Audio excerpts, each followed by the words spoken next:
Mr. Speaker, I believe that at the center of the debate about this bill is Americans' fundamental right to know what's in the food they eat and how it's grown. I believe people ought to have the right, plain and simple. This isn't a debate about the science behind GMOs. That's a separate debate. But whether you love GMOs or hate them, you ought to know if the food that you're feeding your family is made from them. Mr. Speaker, the Food and Drug Administration requires labeling of thousands of ingredients, additives, and processes, many of which have nothing to do with safety or nutrition. For example, the FDA requires mandatory labeling of juice when it's from concentrate. Food labels are a simple and reliable way to tell people what's in their food and how it's made. Americans have told us loud and clear that they want to know what's in their food. Poll after poll indicates widespread support for labeling GMOs. A recent poll by the Mellman Group found that 91% are in favor of labeling, with 81% saying they strongly prefer GMO labeling. Support for labeling cuts across party identification, gender, age, you name it. And 3 states, Vermont, Maine, and Connecticut, have listened to their citizens and passed laws requiring that GMO foods be labeled. And dozens more are considering similar initiatives, including my home state of Massachusetts. Now, I understand the concern with 50 different states passing 50 different state labeling laws. I get it. That's why I support mandatory GMO labeling. We need a national standard that eliminates confusion and puts the American people in charge. But unfortunately, the bill before us only adds to the confusion.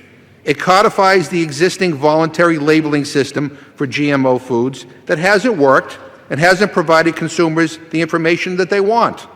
It preempts states from responding to consumer demand and requiring GMO labeling, and it invalidates state laws already in place. And it continues to allow foods that contain GMOs to be labeled as natural, despite the fact that 60% of Americans believe that natural means GMO-free. Now, Mr. Speaker, I have a stack of letters here from a variety of organizations opposed to H.R. 1599. The National Farmers Union, representing family farmers and ranchers across the country, they oppose this bill. The Consumers Union, National Black Farmers, and 125 CEOs and business leaders from Massachusetts and across the country, including Whole Foods Market co-CEO Walter Robb, Chipotle CEO and Chairman Steve Ells, Cliff Bar Inc. CEO Kevin Cleary, Newman's Own Organic co-founder Nell Newman, Panera Bread Inc. CEO Ron Shaich, Patagonia Inc. CEO Rose Marcario, American Sustainable Business Council CEO and co-founder David Levine, Sweet Green Inc. co-founder Nicholas Jemmett, chef and founder of the Think Food Group Jose Andres, Kraft Hospitality CEO and well-known chef Tom Colicchio, and many, many, many others.